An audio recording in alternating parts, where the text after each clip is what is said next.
Let's go back to Tel Aviv for a moment. Nate Foy is standing by. Nate, sirens just went off. What are you hearing? Tel Aviv is under ballistic missile fire right now. If we can, we have to be careful with landmarks, but if we can, I'd like to show some of the outgoing interceptors in the air. They're going into the distance. You can't quite see them as well as you could just moments ago as you hear the sirens turn off right now. But what I can tell you is that they were going off for several minutes. Tel Aviv has come under fire several times. The air defense has been remarkably strong, but the IDF, as I just shared in the prior report, says that half of these missiles are the cluster munitions that are really difficult to defend against, even with Israel's phenomenal air defense, 4 layers of the Arrow 2 and 3, the David Sling.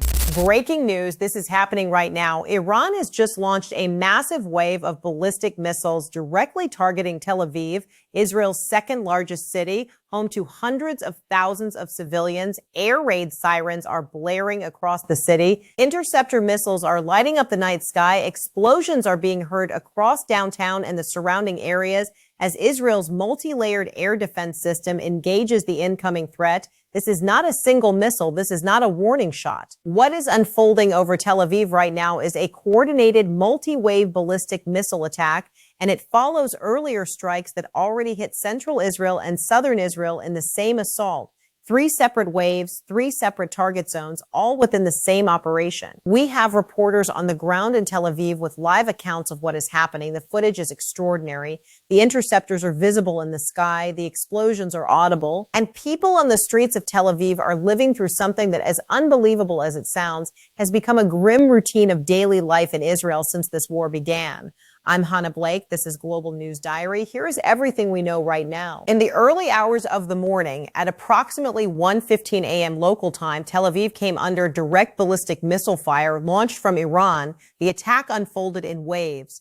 The first wave targeted central Israel. The second wave hit southern Israel. And then the third wave, the one that has every news organization on earth pointing cameras at the Tel Aviv skyline right now, came directly for the city itself. Reporters on the ground in Tel Aviv describe a scene that is both terrifying and, in a strange way, revealing about what life has become for the people of the city. Sirens went off for several minutes. Outgoing interceptor missiles were visibly launched from the heart of Tel Aviv, streaking upward into the dark sky to meet the incoming ballistic threats.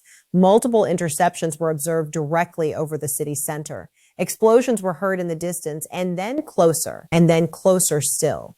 And through all of it, cars kept driving on the streets below. That detail says everything you need to know about how Israeli civilians are living right now. Not because they are unafraid, not because they do not understand the danger, but because this has become, in the most devastating sense of the phrase, everyday life. People have been through this enough times in this war and in the conflicts that preceded it that the calculus has changed. Some find shelter immediately, as is strongly recommended. Others, out of frustration, out of defiance, out of sheer exhaustion from years of disruption, keep moving. In the bomb shelters across the city tonight, witnesses report that people are not panicking, they are not screaming, they are annoyed, they are waiting. They have enormous faith in Israel's air defense systems, and that faith has been earned through years of those systems performing under pressure. But tonight, that faith is being tested in a new way. Here is what makes this particular missile wave significantly more dangerous than a standard ballistic missile attack, and why military analysts are paying close attention to the specific type of weapons Iran is using tonight. Approximately half of the missiles being fired in this wave are cluster munitions. That distinction matters enormously, and here is why. Israel's air defense system is one of the most sophisticated and layered in the world. It operates on 4 distinct levels. The Arrow 2 and Arrow 3 systems designed to intercept long-range ballistic missiles at high altitude, the David Sling system for medium-range threats, and the Iron Dome for short-range rockets and aerial threats. In combination, these systems have achieved a remarkable record of interception throughout this conflict. But cluster munitions present a fundamentally different problem. A standard ballistic missile is a single object moving through the sky, difficult to hit, but a single target. A cluster munition, by contrast, breaks apart during its descent into multiple smaller bomblets, sometimes dozens of them, each following its own trajectory toward the ground. Instead of defending against one incoming object, The air defense system must now track and engage many objects simultaneously, each one smaller and faster moving than the original missile.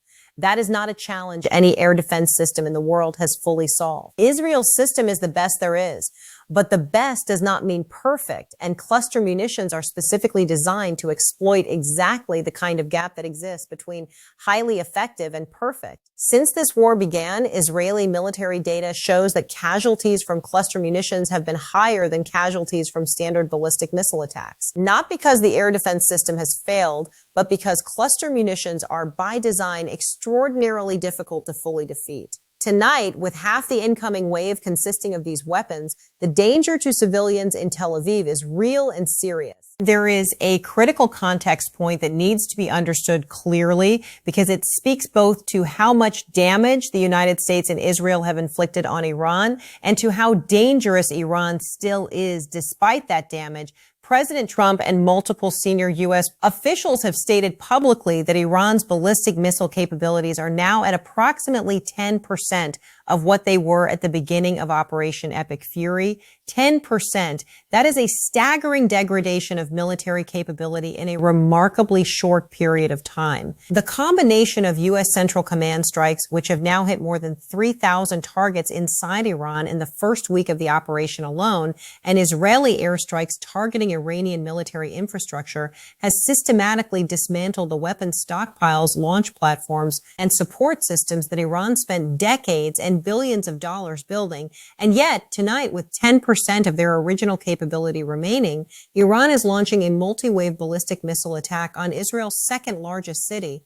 That tells us something important. A military that has been reduced to 10% of its peak capability is a military that is losing, but it is not a military that has stopped fighting. And in the calculus of modern warfare, 10% of a large ballistic missile arsenal is still a significant number of missiles, still enough to put civilians in shelters, still enough to require the full activation of a multi-layered air defense system, still enough to kill people if even one gets through. Beyond ballistic missiles, Iran also has another weapon in its arsenal that military analysts describe as even more difficult to defend against, the Iranian-made Shahed drone. These are slower than ballistic missiles, but their low radar signature and unpredictable flight paths make them a persistent and serious threat. As Iran's ballistic missile stocks continue to be degraded by ongoing strikes, there is concern that drone attacks may increase as an asymmetric compensating strategy.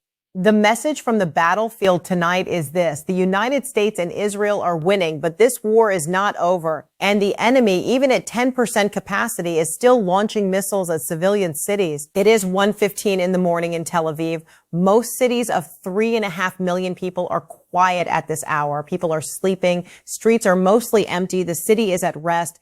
Not Tel Aviv, not tonight, not on any night since this war began. At 1:15 a.m., the alert system pushed a pre-warning notification to every phone in the city. A few minutes later, the sirens started. And Tel Aviv, sleeping, waking, working, living, had seconds to decide what to do.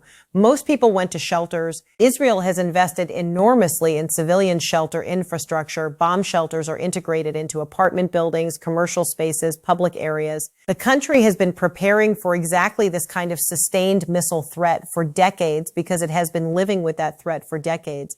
In those shelters tonight, the mood is not hysteria. Reporters and witnesses who have spent time in Israeli bomb shelters during this conflict describe a population that has processed its fear and arrived at something closer to grim determination.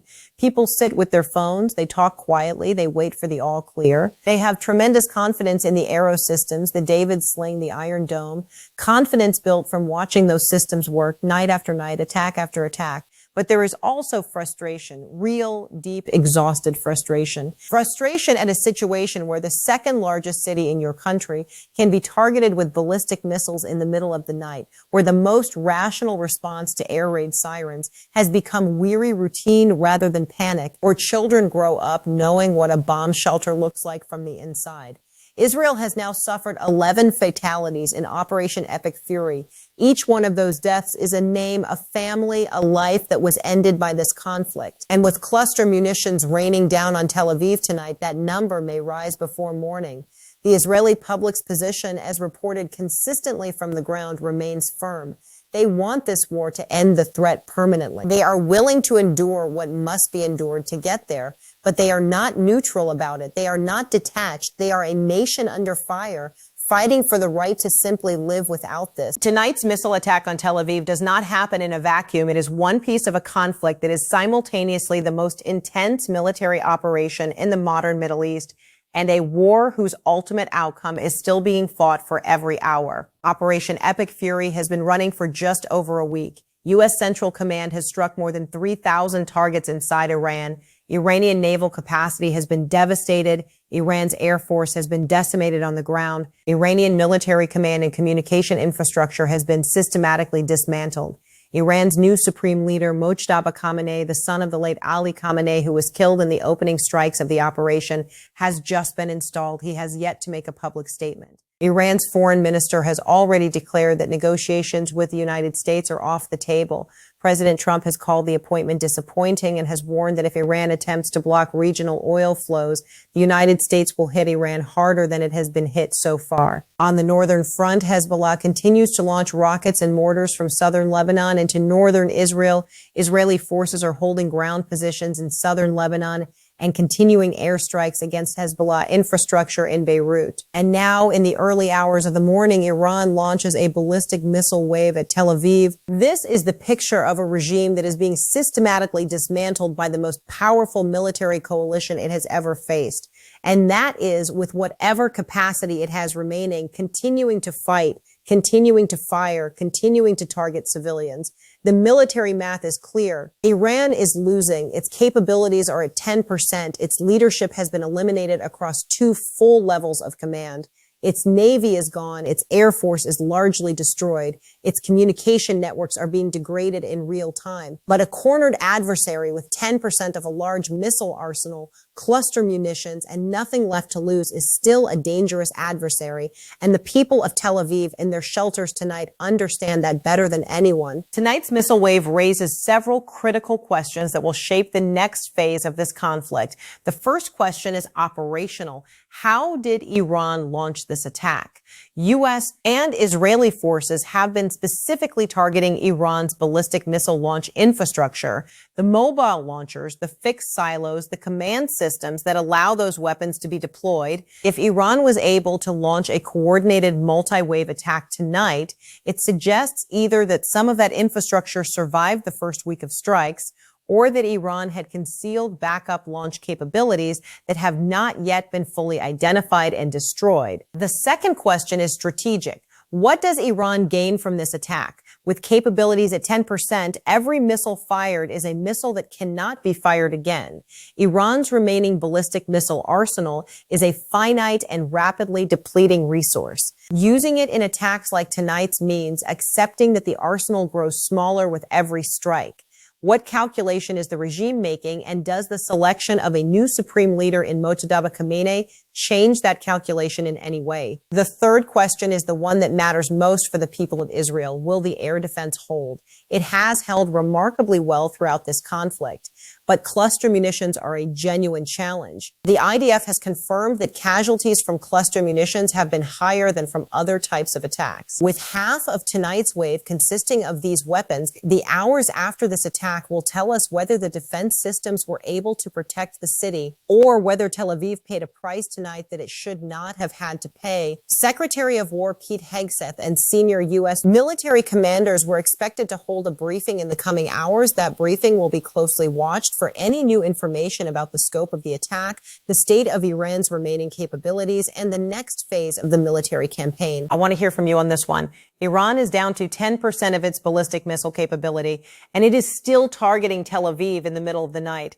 Does that change how you see the timeline of this war ending? And what do you think it will take before Iran stops firing? Leave your answer in the comments. This community consistently brings the most informed perspective on international affairs anywhere on this platform. The best responses get featured in our next video. If this breakdown gave you the full picture that breaking news coverage often doesn't, hit that like button right now. It takes 2 seconds, and it is the single most effective way to help this channel reach more people. Subscribe if you have not already. We are covering every major development in this conflict as it happens with depth, context, and analysis you are not getting anywhere else.